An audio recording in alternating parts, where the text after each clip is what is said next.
est la personne la plus crédible actuellement dans l'échiquier politique de la Côte d'Ivoire. Je veux rassurer les hommes qui pensent que les femmes ne peuvent pas prendre le pouvoir. Je veux vous rassurer pour vous dire que avant l'arrivée des démocrates en Afrique, les femmes furent reines. Dans les familles, les femmes ont le pouvoir.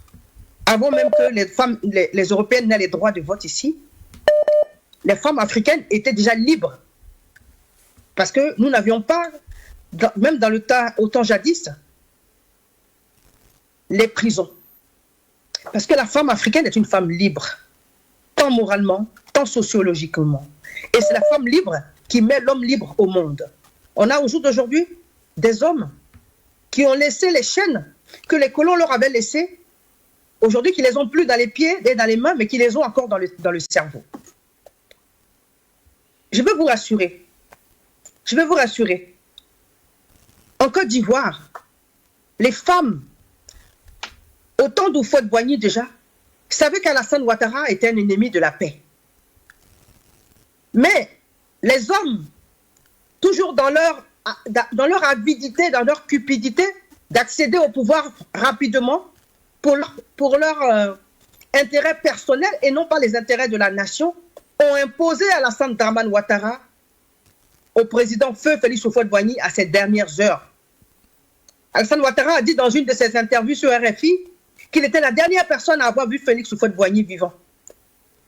Posez-vous la question, pourquoi il était la dernière personne et après lui, Félix Houphouët-Boigny n'est pas ressorti vivant? Posez-vous la question. La femme de Félix Houphouët-Boigny n'était pas aux côtés de son mari, Madame Thérèse Houphouët, lorsqu'il a donné son dernier souffle. C'est Alassane Ouattara et Dominique Ouattara qui étaient les deux personnes qui étaient à côté de lui, et bien entendu les impérialistes. Cela fait 35 ans que Ouattara a posé ses valises, lui et sa bande, avec Dominique Ouattara, à la tête de la Côte d'Ivoire. Donc ce n'est pas une question d'un 4e mandat qui nous pose défaut, qui nous pose problème. Le problème, c'est que depuis 1990, Alassane Ouattara avait même signé un accord avec Houphouët-Boigny qui ne se mêlerait jamais de la politique nationale de la Côte d'Ivoire.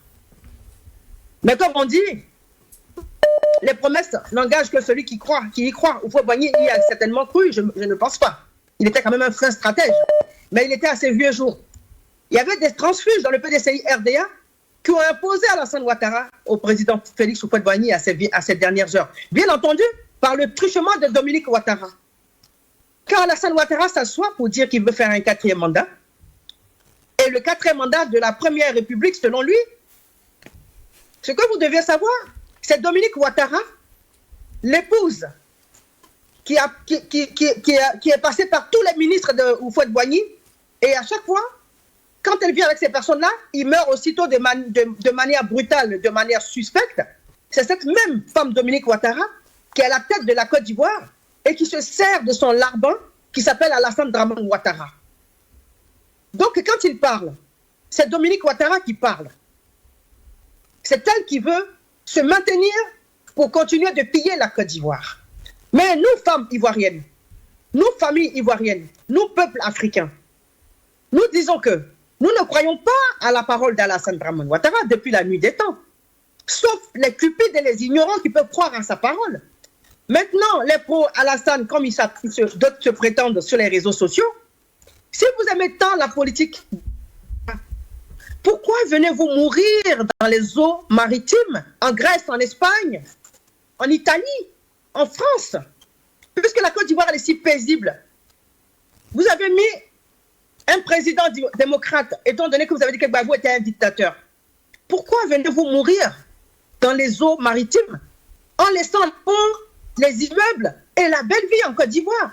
Voilà le paradoxe des militants qui soutiennent Alassane Ouattara. Alassane Dramane Ouattara dit que la Côte d'Ivoire est bien, elle est belle, que tout va bien, la sécurité, tout va bien et tout.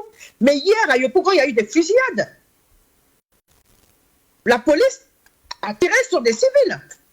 Et ça, ce n'est même pas encore le climat post-électoral. Mais nous savons qu'il est urgent que nous puissions sauver des vies. La marche qui était prévue pour le 2 août, Alassane Ouattara et sa bande et ses camarades impérialistes ont empêché cette manif. Ils ont prétexté que la sûreté territoriale ne serait pas garantie pour les organisateurs et pour les populations qui